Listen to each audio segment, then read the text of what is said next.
Namaskar, Jai Hind friends. Welcome to the channel. I am Anshuman Sarkar. Today we'll be discussing on the topic as to how India watches while the United States signs the trade deals. But who wins the trade war? That's what we are going to discuss in today's video. As India stands at a crossroads, not of confusion but of clarity, the United States rolls out high profile trade deals with Japan, Vietnam, Indonesia, and the European Union. Uncertainties ripple through the global order. Agreements are disputed, commitments remain unratified, and India watches, not passively but strategically, because while others race to sign deals that might unravel, India is building a new doctrine, patient, precise, and unapologetically sovereign. To understand India, we need to take a look at the India UK Comprehensive Economic and Trade Agreement that was signed recently.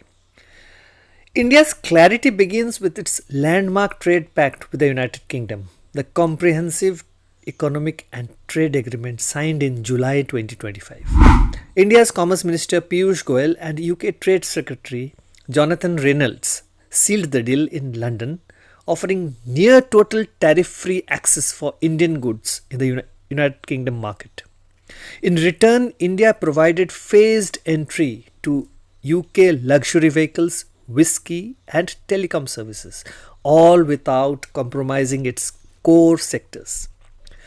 Rice, dairy, and legal services remain shielded, reflecting India's balance between openness and self-preservation.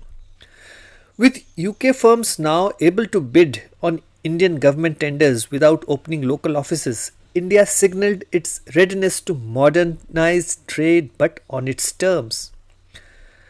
I quote, "This is not just a trade deal," said India's Commerce Minister Piyush Goyal at the London signing. "It's a strategic economic partnership that will dramatically boost our exports. We have protected India's core interests and ensured our farmers and sensitive sectors are not impacted." He called the CETA a quote-unquote gold standard for future negotiations, adding, "Every state in India stands to gain. This opens up new avenues for exporters across sectors and regions." So, all in all, this wasn't just a deal, it was a template for what's to come. India is waiting and watching and taking lessons from the global arena. For example, the US-Japan deal. Recently, the $550 billion investment deal was announced between the US and Japan, championed by President Donald Trump and PM Shigeru Ishiba. But Japan swiftly issued clarification. Much of the investment involved future loans and project-based guarantees. Tariffs on rice and semiconductors were introduced, yet enforceable schedules with no jointly issued treaty statement or document. Confusion mounted. India watches and takes notes. Clarity is not optional. Next comes the US-Vietnam deal.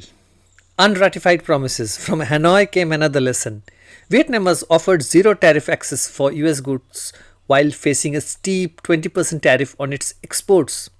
A clause on transshipped goods targeting Chinese rerouting created additional complexities. Yet, Vietnam has not signed the deal.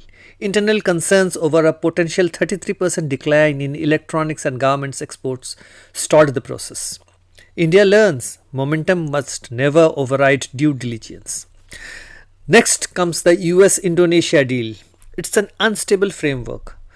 In Jakarta, President Prabowo Subianto and US negotiator Jamison Greer outlined a deal featuring tariff eliminations and massive energy purchases. But Indian analysts flagged the absence of a ratified text. Commitments like purchasing 50 Boeing jets and sharing critical minerals like nickel, cobalt were broadcasted, yet lacked legal teeth. Again, India observes structure means little without stability. Next is the India's strategic watchtower reading the EU-US deal.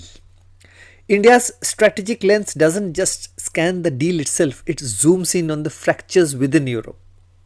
The US EU trade deal or agreement signed at Turnberry, Scotland may have made headlines, but it hasn't made peace.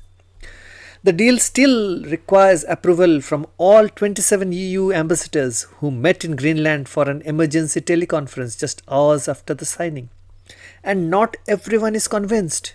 France's European Affairs Minister Benjamin Haddad called the deal temporary and unbalanced, warning that it favors short-term stability over long-term fairness. Industry Minister Mark Ferrasi echoed the concern, saying this is not the end of the story, and hinted that weeks or even months of renegotiation may follow. Meanwhile, Italian Prime Minister Giorgia Meloni, speaking from Addis Ababa, said deal was positive in principle but admitted she hadn't seen the details. Italy, one of the Europe's largest exporters to the US, is demanding national and EU level support measures before signing off. The French want carve-outs for wine, the Dutch want exemptions for beer and steel quota system. Still undefined, India watches this drama unfold and learns a vital lesson. Even signed deals can unravel if consensus is missing.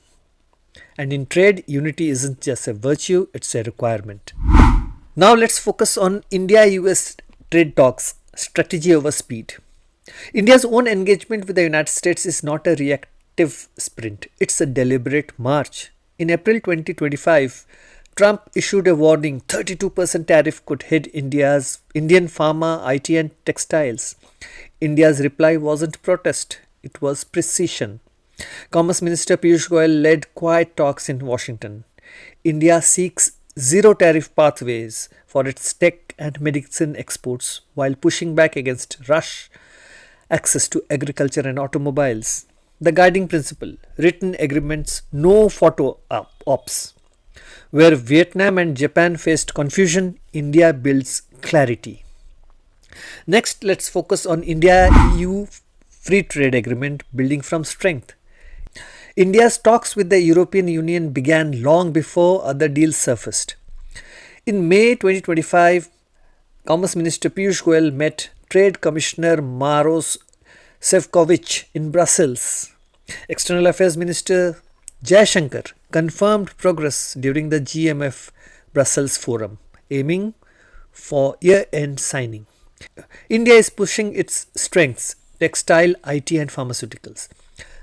The EU seeks digital access, agricultural openings and automotive exports. The CETA with UK now serves as India's credentials, proof that balanced trade deals are not just possible, they are preferable. Similarly, at the GMF Brussels Forum, India's External Affairs Minister S. Jaishankar addressed the EU negotiations. I quote, "We have had more discussions with the Americans in the last 6 weeks than we have had with the Europeans in the last 2 years." He added, "India's strategy is clear. We engage constructively, but we don't normalize or rationalize imbalances. We want good neighborly relations, but not at the cost of clarity." On the EU's internal discord, Shankar remarked, "The world is not forgetful. Even signed deals can unravel if consensus is missing. India's approach is to build frameworks, not just fanfare." Now, India's doctrine is observation, assertion and leadership. Through every move, India reveals its doctrine. It's not about matching the pace of global deals. It's about mastering their substance. India chooses sectoral clarity over sweeping promises. It prioritizes legal precision, domestic protection and reciprocal benefit. India doesn't just watch the world, it studies it and then decides how to shape it. It's a future defined by sovereignty. India is not lagging, it's leading differently. While others rush to sign, India writes its terms. While confusion sweeps through capitals, India builds clarity in commerce. India's compass isn't swayed by urgency, it's calibrated to sovereignty. In global trade, the loudest deals aren't always the strongest, and the patient nations don't fall behind. They last longest. If you like this video, please click on the like button and don't forget to subscribe to this channel for more such videos. Until next time, take care and bye bye.